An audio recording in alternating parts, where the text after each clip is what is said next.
Ngayong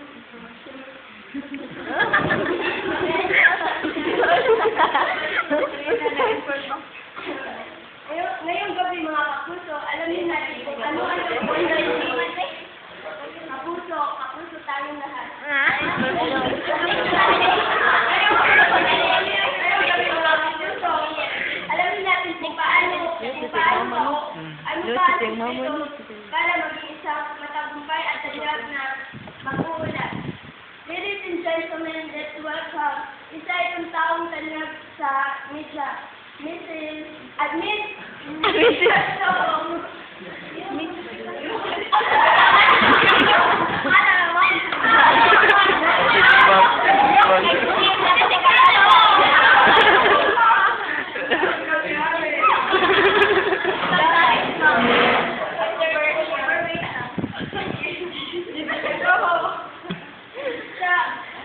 Sa mga manunod dyan na nangangarap na maging isang tanyag na mag-uulat, pakinggan natin ang informasyon na makukuha natin kay Binibining Jessica So. Unang-unang sa lahat, bago kita tanungin tungkol sa iyong pagiging isang tagapagbalita, totoo ba na ikaw ay pinanganak sa ibang bansa? Kahit marami ang pag-isip. Hindi ako lumaki sa ibang bansa. Lumaki ako dito sa Pilipinas sa lugar na La Union. Sa kurso mo, mass communication, saan mo paalalan ka nakatapos? Nakatapos lang naman ako ng mass communication sa Universidad ng Pilipinas sa Masbate. Ano ba o sa pag-aaral mo ng isang mass communication, may nag-uusok ba o nagkulang sa'yo na yan ang kunin mong kurso? Oo, nang makilala ko ang universidad si Luis Beltran ay itinention niya o itinaransay niya sa akin yung naging experience niya bilang isang mamahayag sa iba't ibang bansa at dito na rin sa Pilipinas. Kaya nagsabi rin siya sa akin na tapusin po talaga yung mass communication kasi talagang mas doon ako expert o minsan ay sa pagkikipag-communicate sa mga tao.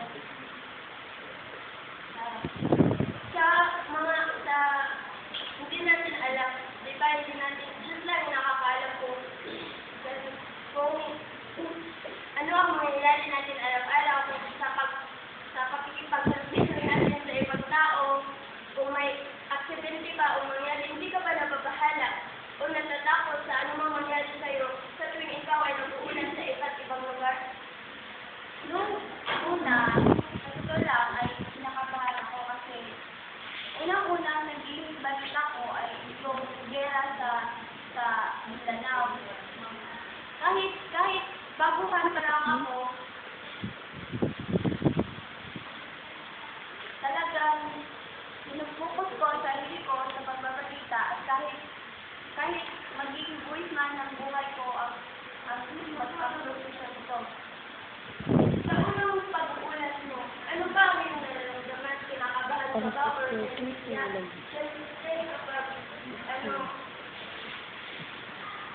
curious din ako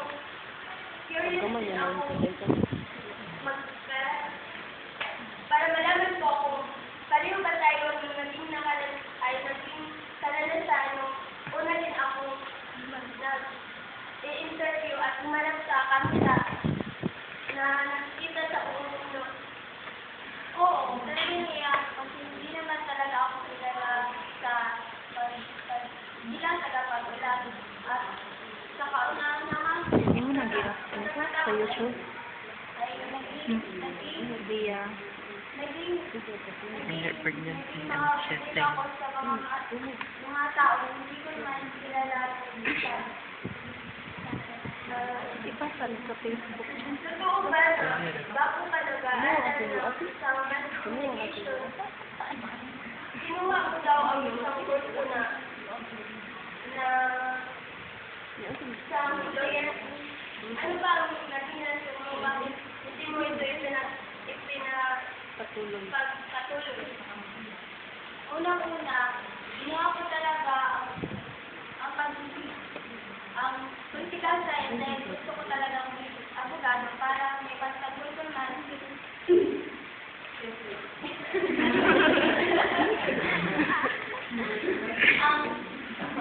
ang para maipagtanggol ko ang mga manhirap at dahil sa hindi takot ako sa subject na matematika, alam naman, di ba, hindi naman lahat tayo mga tao ay gusto ng matematika. Hindi, pati din ako. Ayaw ko ng logic na yan. At dahil doon, naging matatakot din ako at kinuha ko na lang ang math communication dahil wala naman akong pang-pilihan. Sa pag-uulat mo, kailan ka ba nagsimula o sumali sa JMA Network? Sa kalagitnaan ng dekada 80 ay pumasok ako bilang isang reporter sa JMA. Okay na? Nakatapos ko lang sa kursong mass communication. Sa lahat ng mga istorya ipinahayag mo o iyong inuulat, ano ba ang nagpanalo sa iyo ng isang karangalang Catalyst of a Breaking Story sa New York Festival? Dahil sa kwento ko na justice crisis sa Lambak ng Cagayan ay naging tanyag ito sa New York at pinarangalan ako bilang isang mamayan sa New York Film Festival. Maliban dyan sa napanalunan mo, may iba ka pang event na nagparangal sa'yo ng isang outstanding award. Citizen Award?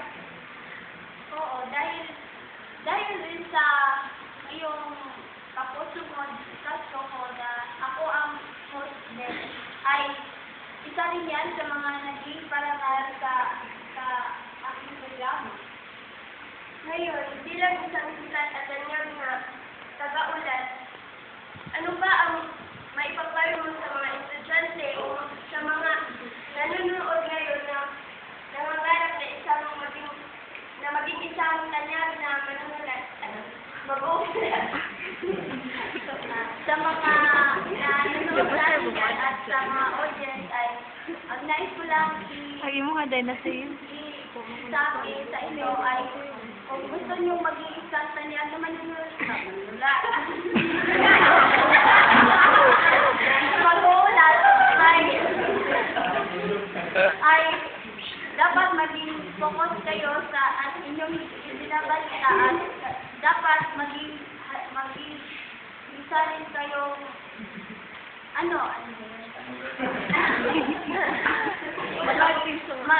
maging focus sa inyong binabalita at makihalubilo sa iba't ibang klase ng mga tao gaya ng mga kasi karamihan sa mga in-interview ng mga reporter ay sa mga tao, di ba? At dapat maging may determinasyon kayo upang maisagawa at mailahad yung sa mga madla yung gusto nyo iparating sa kanila. Yun lang. Kaya yung mga kapuso, narinig nyo na ang informasyon na maging isang gabay mo para